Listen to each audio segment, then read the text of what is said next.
October ২০০৬ Kitty হক American aircraft carrier পূর্ব China সাগরে Japan এবং তাইওয়ানের মাঝামাঝি জায়গাতে মহড়া দিচ্ছিল। প্রায় ডজন খানেক যুদ্ধ জাহাজ কিটি হককে স্কট দিচ্ছিল, নিরাপত্তা দিচ্ছিল। আকাশে ছিল আমেরিকার জঙ্গি বিমান এবং সাগরের নিচে দিয়ে ছিল প্রায় ৩টি সাবমেরিন। ঠিক এমন মহড়ার সময় কিটি হকের বহরের সামনে ভেসে ওঠে চায়নার সং ক্লাস সাবমেরিন।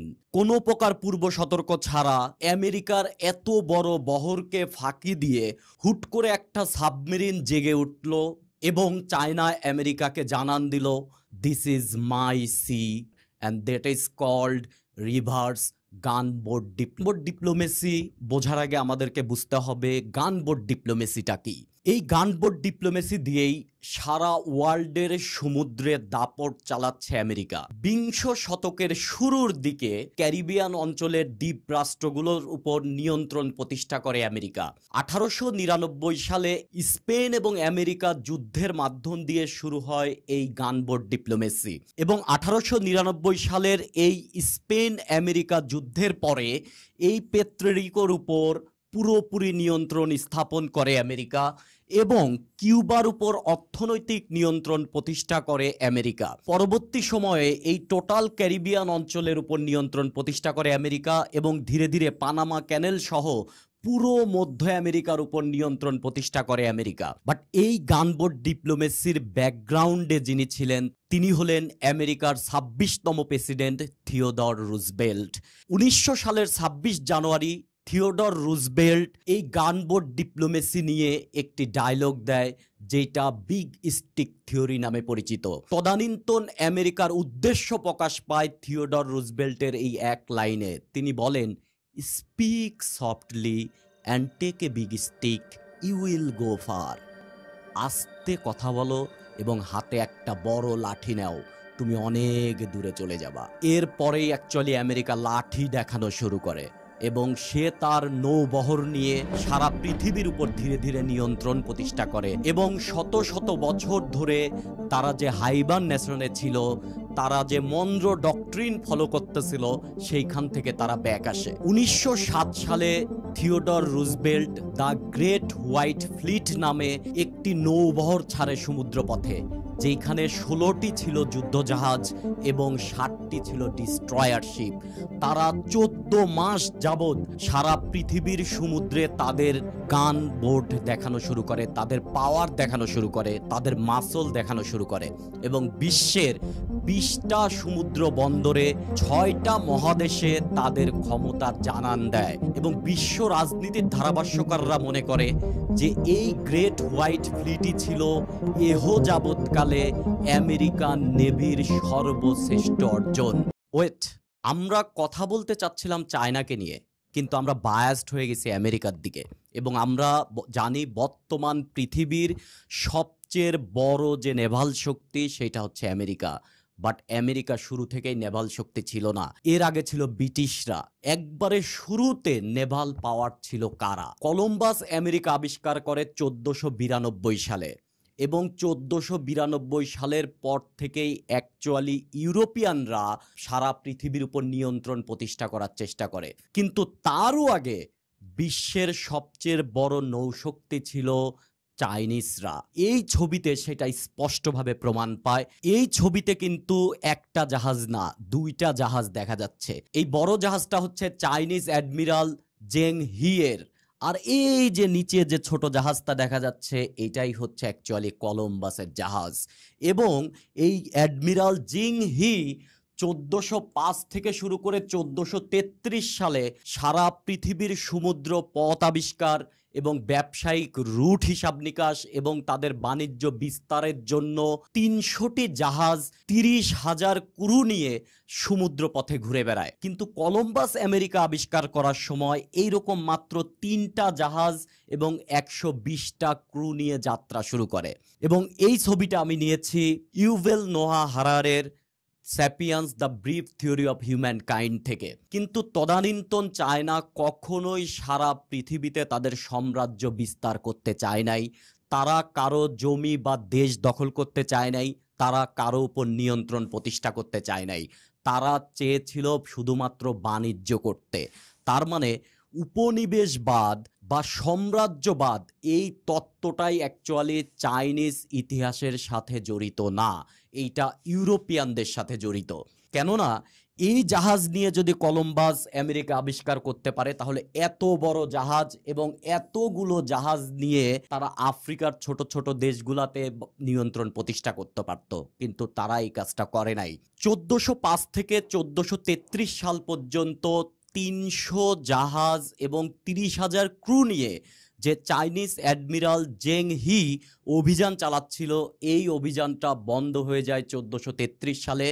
কেননা 1430 সালে চায়নায় ক্ষমতার পরিবর্তন হয় এবং কোর্ট পার্টি তার ক্ষমতা হারায়, নতুন পার্টি ক্ষমতায় আসে এবং নতুন পার্টি এসে এই ফ্লিটকে বন্ধ করে দেয়। ফলে জেং হি আর সামনে আগাতে পারে নাই। কিন্তু এই আলোচনা থেকে এটা স্পষ্ট যে চায়না যদি শুরুতে চাইতো আবিষ্কার করতে, দখল করতে, সাম্রাজ্যবাদ বিস্তার করতে, অন্যের উপর নিজের সুপ্রিমেসি অ্যাপ্লাই করতে, তাহলে ইউরোপ সারা পৃথিবীতে সাম্রাজ্য বিস্তারের আগেই চায়না সাম্রাজ্য বিস্তার শুরু করে দিতে পারত। এবং আমরা এটা স্পষ্ট হলাম যে সমুদ্রের পাওয়ার বা সমুদ্র শক্তিতে ঐতিহাসিকভাবে যে দেশ আগায়া ছিল সেটিই হচ্ছে চায়না। কিন্তু চায়না নিয়ে কথাবার্তা বলতে গিয়ে আমরা তো সমুদ্র নিয়ে কথা বলতেছি কেন? কেননা সমুদ্র হচ্ছে চায়নার শক্তি, আবার সমুদ্রই হচ্ছে চায়নার প্রধান দুর্বলতা। হলুদ কালারে যেটা দেখা যাচ্ছে এটাই হচ্ছে চায়না, যার লোক সংখ্যা প্রায় 140 কোটি এবং ইন্ডাস্ট্রিয়ালি চায়না খুবই সমৃদ্ধশালী একটা দেশ। সারা পৃথিবীতে পণ্য এক্সপোর্ট করার গডফাদার টাইপ বলা যায় চায়নাকে। যে পরিমাণ বিদ্যুৎ চায়নার প্রয়োজন হয়, এই বিদ্যুৎ উৎপাদনের জন্য কাঁচামাল হিসাবে যে তেল, গ্যাস, কয়লার প্রয়োজন হবে, এইগুলোর ন্যাচারাল রিসোর্স চায়নাতে একবারে নেই বললেই চলে।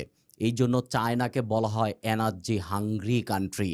সে সব সময় এনার্জির জন্য ক্ষুধার্ত এবং তার যে এনার্জিগুলো আসে প্রায় 80% আসে এই মধ্যপ্রাচ্য থেকে সমুদ্র পথে চায়নাতে।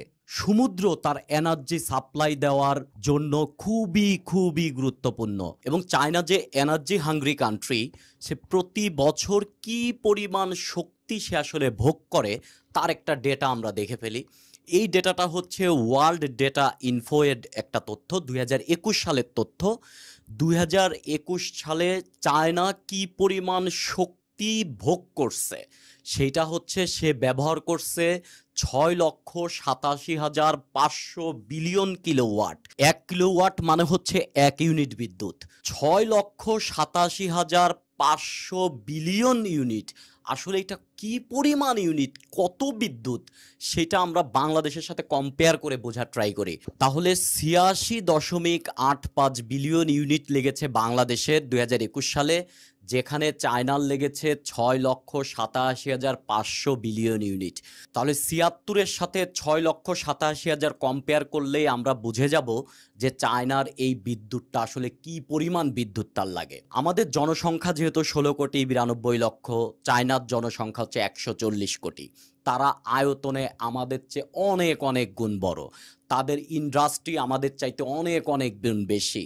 সো কি পরিমাণ বেশি বিদ্যুৎ লেগেছে এটা কম্পেয়ারের জন্য আমি ডেটাটা দিছি। এই বিদ্যুৎ এর 60% বিদ্যুৎ উৎপাদনের জন্য চায়না ব্যবহার করে ফসিল ফুয়েল, অর্থাৎ তেল, গ্যাস বা কয়লা। বাকিটা আসে হচ্ছে রিনিউয়েবল সোর্স থেকে। এই ফসিল ফুয়েলের মধ্যে চায়না 2021 সালে ন্যাচারাল গ্যাস ইম্পোর্ট করেছে 131.61 billion cubic metre, crude oil import করেছে 3.37 বিলিয়ন ব্যারেল। এখন এই 373 বিলিয়ন ব্যারেল আসলে কি পরিমাণ তেল, এর একটা আন্দাজ হয়ে যাবে। এক ব্যারেল কিন্তু 160 লিটার। আর আমাদের দেশে যে তেল নিয়ে যাওয়ার যে লাল কালারের বড় আমরা লরি দেখি, এই অয়েল ট্যাঙ্কারগুলো আমাদের দেশে সাধারণত 100-120 ব্যারেল সে একবারে ক্যারি করতে পারে। এর মানে 3.37 বিলিয়ন ব্যারেল এই পরিমাণ ক্রুড অয়েল যদি আমাদের দেশের যে কন্টেইনার আছে এই কন্টেইনারে আমরা ক্যারি করি, তাতে প্রায় 2.5 কোটি কন্টেইনার লাগবে, 2.5 কোটি এরকম ট্রাক লাগবে। তার মানে 1 বছরে চায়না কি পরিমাণে শুধু ক্রুড অয়েল ইম্পোর্ট করেছে। এই ডেটা আমাদেরকে স্পষ্টভাবে প্রমাণ করে যে চায়না হচ্ছে এনার্জি হাংরি কান্ট্রি। এই এনার্জির প্রায় 80%ই তারা আমদানি করে হচ্ছে মধ্যপ্রাচ্য থেকে, এবং মধ্যপ্রাচ্য থেকে এই এনার্জিটা সমুদ্র পথে চলে যায় হচ্ছে চায়নার। সো কোনো একটা সময় যদি সমুদ্র পথে ঝামেলা হয় তাহলে কিন্তু এই ক্রুড অয়েল নিয়ে যাওয়া যাবে না। আর জ্বালানি না গেলে পাওয়ার প্ল্যান্ট বন্ধ থাকবে, বিদ্যুৎ উৎপাদন বন্ধ থাকলে শিল্প কারখানা বন্ধ থাকবে, শিল্প কলকারখানা বন্ধ থাকলে উৎপাদন বন্ধ থাকবে, বেচা বিক্রি বন্ধ থাকবে, আয় ইনকাম বন্ধ থাকবে, মানুষ না খেয়ে থাকবে, দেশে তাল মাটাল হয়ে যাবে। অর্থাৎ সমুদ্র চায়নার জন্য খুবই ইম্পর্টেন্ট, এবং চায়না সারা পৃথিবীতে তার পণ্য এক্সপোর্ট করে। যেমন আমাদের দেশেই কোনো পণ্য কিনতে গেলে ম্যাক্সিমাম পণ্যই হচ্ছে চাইনিজ পণ্য, সারা পৃথিবীতে সে তার পণ্য এক্সপোর্ট করে। আর বিশ্ব বাণিজ্যের 80%ই হয় সমুদ্র পথে। সো চায়নার পণ্য আবার সারা পৃথিবীতে চলে যাবে কিন্তু এই সমুদ্র পথে। তার মানে চায়নার জন্য সমুদ্র খুবই খুবই ইম্পর্টেন্ট। আরও একটা অ্যাঙ্গেল থেকে চায়নার সমুদ্র ইম্পর্টেন্ট, সেটা হচ্ছে ইউরোপিয়ানরা যখন আমাদের অঞ্চলে আসছে, যে ইস্ট ইন্ডিয়া কোম্পানি আসছে, আমরা কিন্তু তাদেরকে সমুদ্রেই ঠেকায়া দিই নাই, আমরা তাদেরকে ভেতরে আসতে দিছি, ব্যবসা বাণিজ্য করতে দিছি, তারা নীল চাষ করছে, এটা ওটা করছে, এমনকি আমাদেরকে তারা শত শত বছর শাসনও করছে। কিন্তু চায়না কিন্তু ইউরোপিয়ানদের তাদের ভূখণ্ডে ঢুকতে দেয় নাই। চায়না এই জায়গা খুবই রিজিড ছিল। চায়না ইউরোপিয়ানদেরকে শুধুমাত্র তাদের কোস্টাল এরিয়ায় থাকতে দিছে, ব্যবসা বাণিজ্য করতে দিছে, ভেতরে ঢুকতে দেয় নাই। এই জন্য এই অঞ্চলে যেহেতু ব্যবসা বাণিজ্য হয়েছে, তদানীন্তন আমলে এই সমস্ত জায়গায় ইন্ডাস্ট্রি তৈরি হয়েছে। ইন্ডাস্ট্রি তৈরি হয়েছে মানে কর্মক্ষেত্র সৃষ্টি হয়েছে। তখন চাইনিজ অন্যান্য জায়গা থেকে কিন্তু চাইনিজরা এই কোস্টাল এরিয়ায় মুভ করা শুরু করছে, এবং এই এরিয়া সবচেয়ে বেশি উন্নত হয়েছে। এই যে আমরা বেইজিং বলি, সাংহাই বলি, এই সমস্ত বড় বড় সিটি কিন্তু এই কোস্টাল এরিয়ার আশপাশেই। তার মানে চায়নার হার্ট কিন্তু এই কোস্টাল এরিয়া। কোস্টাল এরিয়াকে সেফ রাখতে হলে সমুদ্রকে সেফ রাখতে হবে। সো চায়নার কাছে সমুদ্র খুবই খুবই ইম্পর্টেন্ট। আরও এরকম শত শত কারণ আছে যার জন্য সমুদ্র ইম্পর্টেন্ট, এটা আমরা ধীরে ধীরে বুঝে যাব।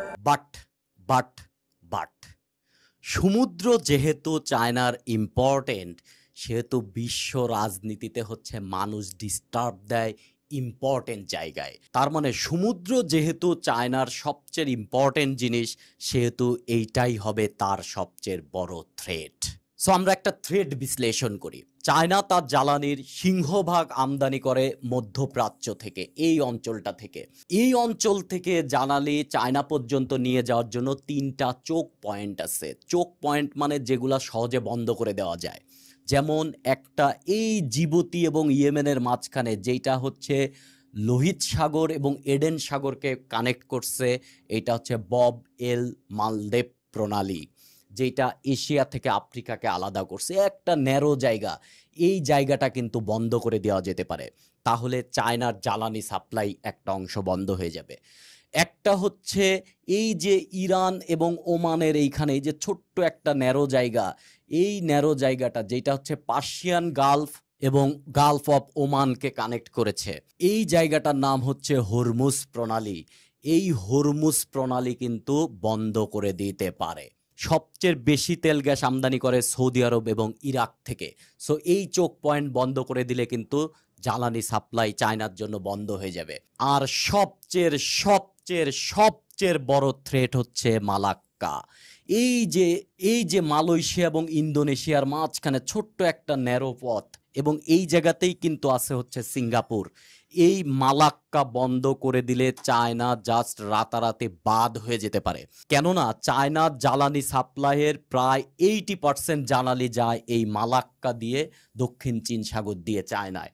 সো মালাক্কা যদি আমি বন্ধ করে দিতে পারি, তাহলে চায়না জাস্ট অন্ধ হয়ে যাবে। সো এই 3টা চোক পয়েন্ট কিন্তু যে কোনো মুহূর্তে বন্ধ করে দেওয়া যেতে পারে, এবং এই চোক পয়েন্টের আশপাশে প্রভাব বিস্তার করে আছে চায়নার বর্তমান সময়ের চিরশত্রু আমেরিকা। সো এই চোক পয়েন্টটা একটা চায়নার সবচেয়ে বড় থ্রেট। সো এই চোক পয়েন্টগুলোকে সামাল দেওয়ার জন্য চায়না কি ব্যবস্থা নিচ্ছে আমরা এইদিকে একটু নজর দিয়ে আসি। চায়না যে ব্যবস্থা গ্রহণ করছে এটাকে আমরা 3 ভাগে ভাগ করে দিব। তার একটা হচ্ছে স্ট্র্যাটেজিক যে স্টেপটা সে গ্রহণ করছে। প্রথমটাকে আমরা বলবো স্ট্রিং অফ পার্ল বা মুক্তার মালা তত্ত্ব। এইটা হচ্ছে মায়ানমার, এবং মায়ানমারের এইখানে একটা বন্দর আছে। এই বন্দর হচ্ছে চকচু বন্দর, যেটা রাখাইন রাজ্যের সমুদ্রে অবস্থিত, বাংলাদেশের খুব কাছাকাছি বে অফ বেঙ্গলে। এরপরে সে শ্রীলঙ্কাতে হাম্বানটোটা যে বন্দরটা আছে এই বন্দরটা লিজ নিয়েছে, এবং 2023 সালের নির্বাচনে মালদ্বীপ মোহাম্মদ মাইজু ক্ষমতায় এসেছে, যে সরাসরি চীনপন্থী। সে মালদ্বীপ থেকে ভারতীয় সৈন্যকে প্রত্যাহার করে নিতে বলেছে। এরপরে চলে আসতেছে পাকিস্তানের থেকে সে লিজ নিয়েছে হচ্ছে গোয়াদার বন্দর। এরপরে বব এল মালদেব প্রণালীর এইখানে জিবুতিতে সে একটা নৌঘাঁটি বসিয়েছে। কেনিয়াতে সে নেভাল একটা বেস ক্যাম্প বসিয়েছে এবং বন্দরের উপর নিয়ন্ত্রণ প্রতিষ্ঠা করেছে। তাছাড়া মালাক্কা, এই যে মালাক্কা যেটা, এই মালাক্কা ঠিক নিচে এইখানে কিন্তু ইন্দোনেশিয়ার আর একটা ন্যারো সমুদ্র পথ আছে। মালাক্কায় না গিয়ে জাহাজগুলো এদিক দিয়েও পাস করে চলে যেতে পারে। এই প্রণালী হচ্ছে সুন্দা প্রণালী। এই সুন্দা প্রণালী দিয়ে যেন চাইনিজ জাহাজ পাস করে, এই ব্যাপারে ইন্দোনেশিয়ার সাথে একটা চুক্তিতে চলে গেছে চায়না। এই পয়েন্টগুলোকে যদি আমরা কানেক্ট করি তাহলে দেখা যাচ্ছে একটা মুক্তার মালার মতন একটা ব্যবস্থা হয়। এই সব কয়টা এক একটা মুক্তা, এবং এই কানেক্টেডগুলো হচ্ছে সুতা। ইন্ডিয়া কিন্তু চায়নার একটা বড় শত্রু, সেই ইন্ডিয়াকে কিন্তু 3 দিক থেকে ঘিরে ফেলছে।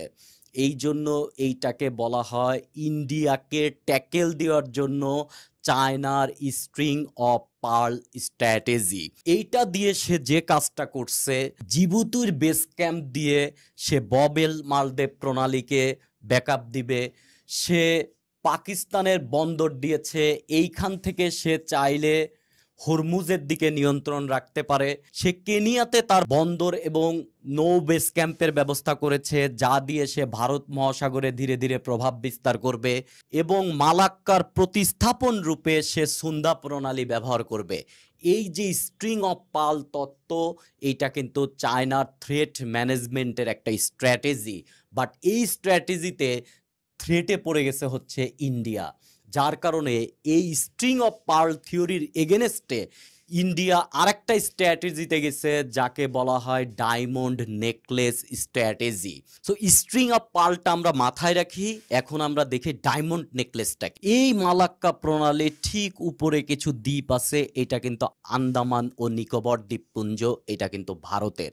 সো ভারতের এইখানে কিন্তু নৌসৈন্যরা অবস্থান করতেছে, একটা বিষয়। এরপরে ঠিক ইন্দোনেশিয়ার এই জায়গার যে দ্বীপ, এই দ্বীপে একটা পোর্ট আছে সাবাং পোর্ট, এবং এই পোর্টে কিন্তু ইন্ডিয়ার নৌবাহিনীর জাহাজ গিয়ে থামতে পারে, এই চুক্তি আছে ইন্দোনেশিয়ার সাথে। এরপরে এই সিঙ্গাপুরের এইখানে চাঙ্গি পোর্টের সাথে ইন্ডিয়ার চুক্তি হয়েছে। একইভাবে ভিয়েতনামের একটি বন্দরে চায়নার ঐতিহাসিক শত্রু আমেরিকার বন্ধু জাপানে তাদের অবস্থান, এবং সাম্প্রতিক সময়ে মঙ্গোলিয়ার সাথে $1 বিলিয়ন ইনভেস্টের চুক্তি করেছে মোদি সরকার। এতে দিল্লি মঙ্গোলিয়ার আকাশ নিরাপত্তা ও বিমান ব্যবস্থাপনার উপরে প্রভাব ফেলবে। এরপর ইরানের চাবাহার বন্দরের উপর নিয়ন্ত্রণ আছে ভারতের, এবং ওমানের ডুকম পোর্ট, এই যে এখানে আছে ওমানের ডুকম পোর্ট, এই ডুকম পোর্টেও ভারতের নিয়ন্ত্রণ আছে। এবং এই মাদাগাস্কারের ঠিক উপরে একটা দ্বীপ আছে, এই ঠিক এই জায়গায় অ্যাজাম্পশন দ্বীপ। তাহলে এই যে যতগুলো আমরা ডট দিলাম, এই ডটগুলা যদি আমরা কানেক্ট করি, তাহলে এই ডটগুলা কানেক্ট করলে কিন্তু একটা সার্কেল কমপ্লিট হয়ে যায়।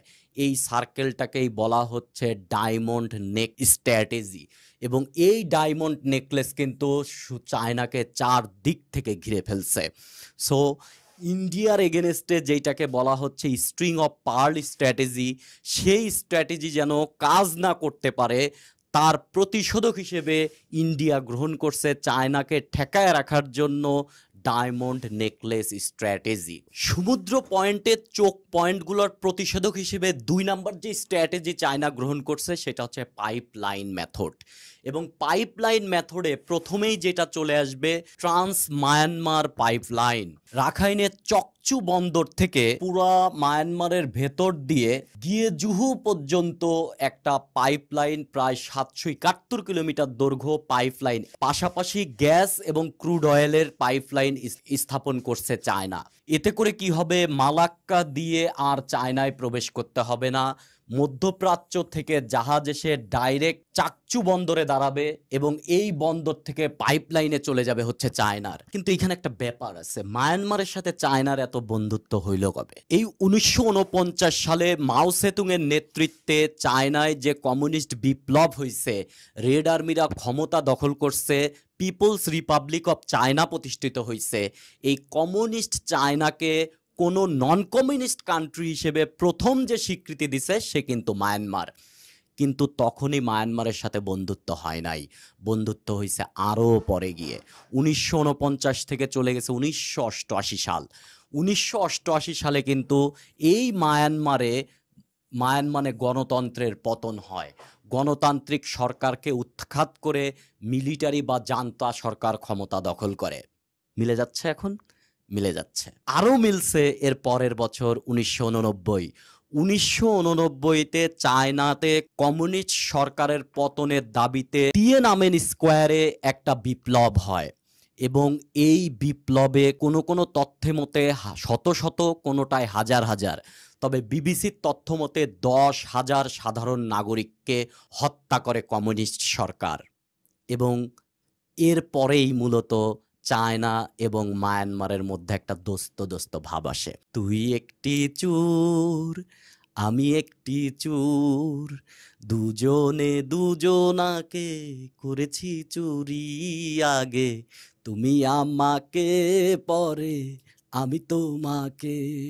চায়না এবং মায়ানমারের যে রিলেশন, এই রিলেশনে কিন্তু এই দৌড়াদৌড়ি, চোরাচুরি সব সময় বিদ্যমান আছে। যেমন এই রাখাইন অঙ্গরাজ্যেই কিন্তু মূলত রোহিঙ্গা সংকটটা হয়ে গেছে। কিন্তু এই রোহিঙ্গা সংকটে 11 লাখের বেশি রোহিঙ্গা আমাদের বাংলাদেশে এসে আশ্রয় নিচ্ছে, কিন্তু এটা নিয়ে চায়না কোনো কিছুই বলে না। কেননা এই রাখাইন অঞ্চলটা তাদের খুবই ইম্পর্টেন্ট।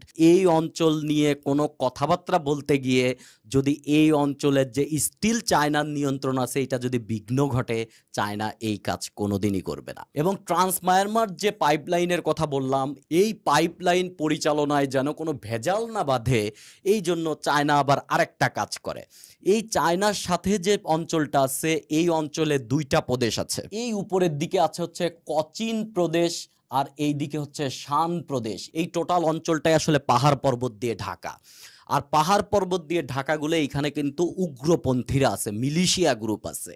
এই মিলিশিয়া গ্রুপকে কিন্তু মাঝে মধ্যে অস্ত্র দেয় চায়না, এবং দেশে ঝামেলা হইলে তারা যায় চায়নার ভিতরে কিছুদিন থাকে আসে, থেকে আবার চায়নায় ব্যাক করে। তার মানে এই মিলিশিয়া গ্রুপকে অস্ত্র দিয়ে, মদদ দিয়ে কিন্তু একটা ডিস্টার্ব দিয়ে রাখছে মায়ানমারকে।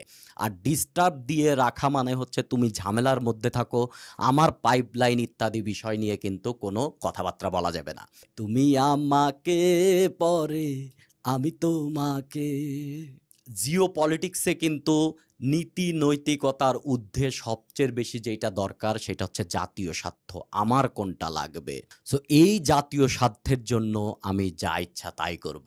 এইখানে উদারতাবাদের কোনো কথা নাই। উদারতাবাদ হচ্ছে ইউটোপিয়ান চিন্তাভাবনা, এইখানে যা হবে সবই বাস্তব। দ্বিতীয় যে পাইপলাইন খুবই ইম্পর্টেন্ট সেটা হচ্ছে পাওয়ার অফ সাইবেরিয়া পাইপলাইন। এই পাওয়ার অফ সাইবেরিয়া হচ্ছে রাশিয়ার এই অঞ্চলের একটা পাইপলাইন, যেইটা দিয়ে রাশিয়া তার এই অঞ্চলে গ্যাস সাপ্লাই দেয়। এই সমস্ত জায়গায় রাশিয়ার যে গ্যাসের খনিগুলো আছে তা থেকে গ্যাস উত্তোলন করে এই পাইপে দেওয়া হয়, এবং এই পাইপলাইন দিয়ে যে গ্যাস যায় সেটা রাশিয়াকে সাপ্লাই দেওয়ার এই পাইপলাইনের একটা অংশ চায়নায় ঢুকে গেছে। এবং এই পাইপলাইন থেকে কিন্তু চায়না প্রতি বছর কি পরিমাণে গ্যাস ইম্পোর্ট করে তার একটা চার্ট আমরা যদি দেখি, 2020 সালে সে 4.1 বিলিয়ন কিউবিক মিটার গ্যাস নিয়েছে এই power of Siberia gas line থেকে। 2021 সালে সেটা বেড়ে দাঁড়াইছে 10.46, 2022 সালে গিয়ে 15 এবং 2023 সালে সেটা দিয়ে দাঁড়াইছে 22 বিলিয়ন কিউবিক মিটার। এটা আসলে কি পরিমাণ গ্যাস? এই 22 বিলিয়ন কিউবিক মিটার গ্যাসের বাংলা দাম হচ্ছে প্রায় 45,000 কোটি টাকা। তার মানে এই যে পাওয়ার অফ সাইবেরিয়া 1, এই পাইপ থেকে সে 2023 সালে 45,000 কোটি টাকার গ্যাস নিছে। এই জ্বালানি চাহিদা মেটানোর জন্য বর্তমান রাশিয়ার সাথে তার আরও ভালো সম্পর্ক সে রক্ষণাবেক্ষণ করতেছে, কেননা রাশিয়া এই অঞ্চলে আরেকটা পাইপলাইন বসাচ্ছে, যেইটাকে বলা হচ্ছে পাওয়ার অফ সাইবেরিয়া লাইন 2। এই লাইন 2 ডাইরেক্ট মঙ্গোলিয়ার ভেতর দিয়ে চায়নায় চলে আসবে। সো চায়নার গ্যাসের জন্য আর সমুদ্রের উপর নির্ভর করা লাগবে না। চায়না তার থ্রেট ম্যানেজমেন্টের জন্য 3 নম্বর যে স্ট্র্যাটেজিটা গ্রহণ করেছে সেটা হচ্ছে রোড, রেলওয়ে এবং ইনফ্রাস্ট্রাকচার ডেভেলপ করা। এবং এইটাই অ্যাকচুয়ালি হচ্ছে বিআরআই প্রজেক্টের কোর কনসেপ্ট। চায়না তার বাণিজ্য, তার জ্বালানি সাপ্লাই ঠিক রাখার জন্য সারা পৃথিবীতে রোড নেটওয়ার্ক, রেলওয়ে নেটওয়ার্ক এবং ইনফ্রাস্ট্রাকচার ডেভেলপমেন্টের কাজ করে যাচ্ছে বিআরআই প্রজেক্টের আন্ডারে। 2013 সালে চায়নার আজীবন প্রেসিডেন্ট শি জিনপিংয়ের একটা উচ্চবিলাসী পরিকল্পনা হচ্ছে বিআরআই বা বেল্ট অ্যান্ড রোড ইনিশিয়েটিভ, যা শুরুতে ওয়ান বেল্ট ওয়ান রোড নামে পরিচিত ছিল। এই বিআরআই এর ব্যানারে চায়না তার বন্দর থেকে মেরিটাইম সিল্ক রুট প্রতিষ্ঠা করবে, যেটা চলে যাবে ইউরোপে। এটা একটা সামুদ্রিক পথ বিআরআই প্রজেক্টের আন্ডারে। একটা যাবে ঠিক রাশিয়ার উপর দিয়ে, উত্তর মেরু দিয়ে। গত পর্বে আমরা যেটা নিয়ে কথা বলেছিলাম নর্দার্ন সিল্ক রুট, এইটাও একটা সামুদ্রিক পথ। এবং চায়না থেকে চায়না থেকে ছয়টা করিডোর হবে, যে 6টা করিডোরে থাকবে রোড এবং রেলওয়ে নেটওয়ার্ক, যা দিয়ে যদি সমুদ্রপথ বন্ধ হয়ে যায় তাহলে চায়নার এনার্জি ইম্পোর্ট এবং তার পণ্য এক্সপোর্ট করা চলমান থাকবে থ্রেট ম্যানেজমেন্ট করার জন্য। এই জায়গায় একটা জরুরি বিষয় হচ্ছে পাকিস্তান। সাম্প্রতিক সময়ে চায়না পাকিস্তানের গোয়াদার বন্দরটা লিজ নিয়েছে এবং পাকিস্তানের সাথে 2015 সালে চায়না পাকিস্তান ইকোনমিক করিডোর চুক্তি হয়েছে। এই চুক্তিতে গোয়াদার বন্দর থেকে পুরো চায়না পর্যন্ত একই সাথে রোড এবং রেলওয়ে নেটওয়ার্ক প্রতিষ্ঠা করা হয়ে গেছে। এবং এইটা কতটা উচ্চবিলাসী এবং কতটা সাহসী প্রজেক্ট, যে এই জায়গার যে বর্ডারটা, চায়না এবং ইন্ডিয়ার বর্ডারটা, এটা কিন্তু হিমালয় পর্বতের একটা অংশ, যেটা হচ্ছে কারাকোরাম পর্বতমালা হিসেবে পরিচিত। এই কারাকোরাম পর্বতমালার উপর দিয়ে রোড এবং রেলওয়ে নেটওয়ার্ক তৈরি করা কিন্তু চারটাখানিক ব্যাপার না। চায়না যে কাজ করছে সেটা হচ্ছে কারাকোরাম পর্বতমালার বিভিন্ন পর্বত ছিদ্র করে সে রোড এবং রেলওয়ে নেটওয়ার্ক নিয়ে গেছে। আমরা একটা ছবি দেখি, এই ছবিতে দেখা যাচ্ছে যে কারাকোরাম পর্বত, এটা একটা বিশাল পর্বত ছিদ্র করে কিন্তু চলে আসছে হচ্ছে একটা রেলওয়ে লাইন। সো এইটা কতটা সাহসী প্রজেক্ট, এবং চায়না তার থ্রেট ম্যানেজমেন্ট করতে কতটা ডিপে যাইতে পারে তার একটা চমৎকার উদাহরণ হচ্ছে এই কারাকোরাম পর্বতমালা ছিদ্র করে সে রোড এবং রেলওয়ে নেটওয়ার্ক করছে। এইরকম দুর্গম জায়গায় রেলওয়ে নিয়ে যাওয়াতে কিন্তু চায়না একেবারে নতুন না। চায়না 1951 সালে তিব্বতকে তার নিয়ন্ত্রণে নেওয়ার পরে 1958 সাল থেকে তারা তিব্বতের লাসা পর্যন্ত রেলওয়ে লাইন স্থাপনের পরিকল্পনা নেয়। কিন্তু তিব্বতের লাসা পর্যন্ত যাইতে হলে তাদেরকে কুনলুন মাউন্টেন রেঞ্জ অতিক্রম করে যাইতে হবে। এই হচ্ছে তিব্বতের কুনলুন মাউন্টেন রেঞ্জের এক অংশের ছবি। মানে মোটামুটি রাস্তাই বানানো পসিবল না, এই রকম জায়গায় রেলওয়ে ট্র্যাক বানায় এবং এই ট্র্যাকটা নিয়ে যাবে হচ্ছে লাসা পর্যন্ত।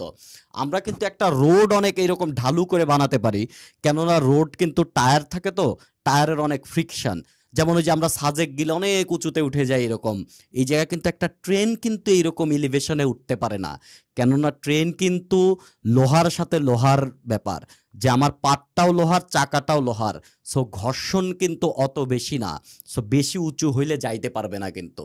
সো দ্যাটস ওয়াই আমাদের হয় উঁচু ব্রিজ বানাতে হবে, আদারওয়াইজ পাহাড় ছিদ্র করে ফেলতে হবে। কিন্তু মজার বিষয় হচ্ছে modern railway travel expert mister Paul তার দ্য ট্রাভেল অ্যারাউন্ড চায়না বইতে বলছে যে লাসা পর্যন্ত রেলওয়ে ট্র্যাক বানানো ইম্পসিবল।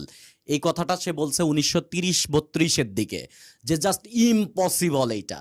সেই ইম্পসিবলটাকে মাও জেডং 1958 সালে ডাইরেক্ট প্রজেক্ট হিসেবে নিয়ে নিয়েছে, যে রেলওয়ে ট্র্যাক চলে যাবে লাসা পর্যন্ত, এবং 2006 সাল পর্যন্ত এসে তারা এটা সাকসেসফুলি কমপ্লিট করে দিছে। এখন একজন চাইলে বেইজিং থেকে একটা ট্রেনে বসে সে তিব্বতের লাসাতে চলে যেতে পারে।